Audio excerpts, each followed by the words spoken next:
A ver, cuando uno mira un río o un lago, pues ve agua, claro. Pero ¿nos paramos a pensar que ese ecosistema para estar vivo necesita respirar? Pues hoy vamos a meternos de lleno en el elemento clave que lo hace posible, el oxígeno disuelto.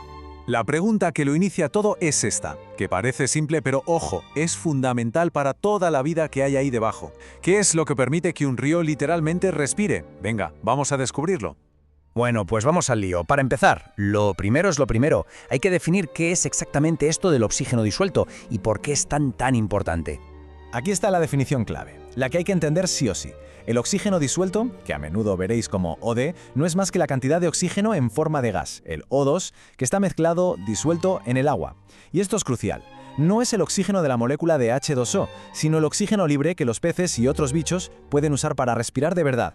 Y esta imagen lo deja clarísimo, porque es una confusión súper habitual. A la izquierda, el oxígeno del H2O, de la molécula de agua. Ese está, digamos, atado químicamente, es parte de la estructura, es inaccesible. Y a la derecha, el oxígeno disuelto, el O2. Esas son moléculas de gas libres que se han colado entre las de agua. Es como la diferencia entre los ladrillos que forman una pared y el aire que se respira dentro de la habitación. No tiene nada que ver. Vale, ¿y cómo se mide esto? Pues hay dos formas principales.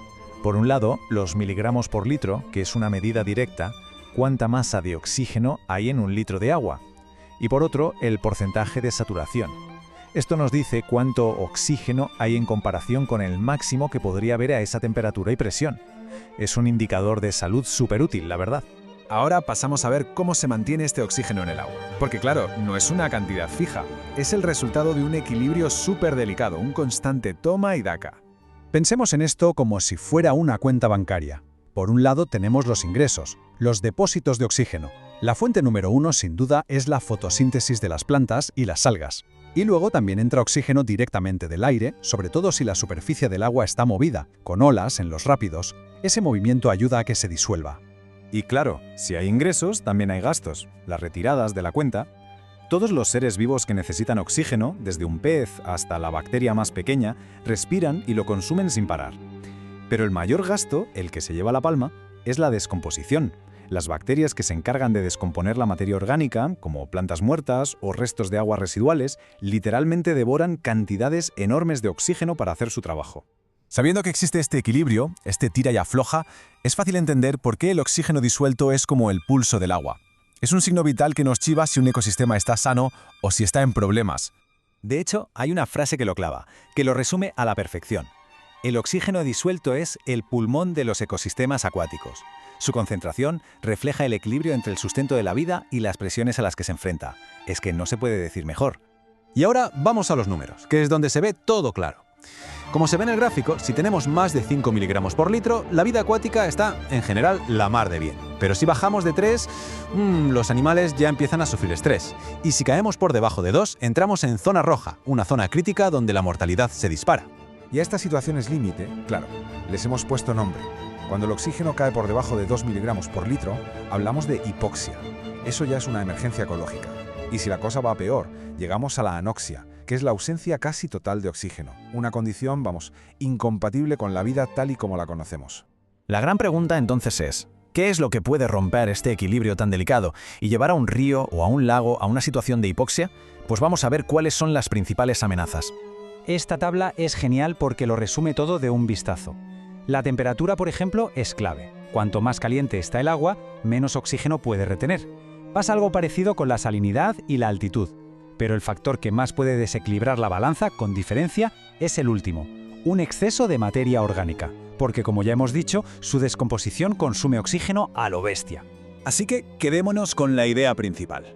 La mayor amenaza, sin duda, es la contaminación que alimenta a esas bacterias descomponedoras.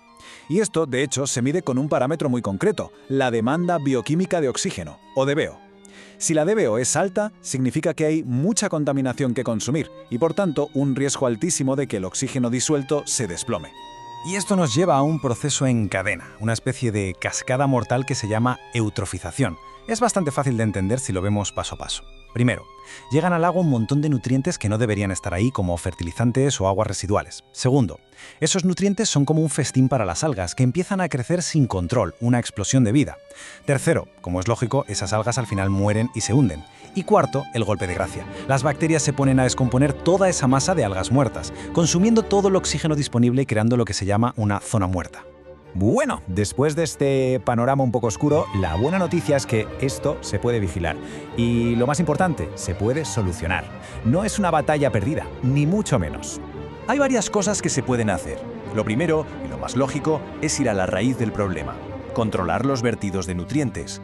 También ayuda muchísimo restaurar las riberas con vegetación, que da sombra y enfría el agua, además de filtrar contaminantes. En casos ya críticos, se puede usar la aireación artificial, con burbujeadores, para meter oxígeno a la fuerza. Y por supuesto, la monitorización continua con sensores es vital para ver venir los problemas antes de que sea tarde. Al final, ¿qué es lo que se busca con todo esto? Pues llegar a este rango, que es el ideal. Mantener la saturación de oxígeno entre un 80 y 110%. Cuando un río o un lago se muere en esas cifras, es la señal de que está sano y en equilibrio. Así que, como hemos visto, el oxígeno disuelto es mucho más que un simple dato químico en un informe. Es la voz del agua. Es la forma que tienen nuestros ríos y lagos de contarnos su historia, de decirnos si están sanos o si están pidiendo ayuda a gritos. La pregunta que queda en el aire es, ¿de verdad estamos escuchando?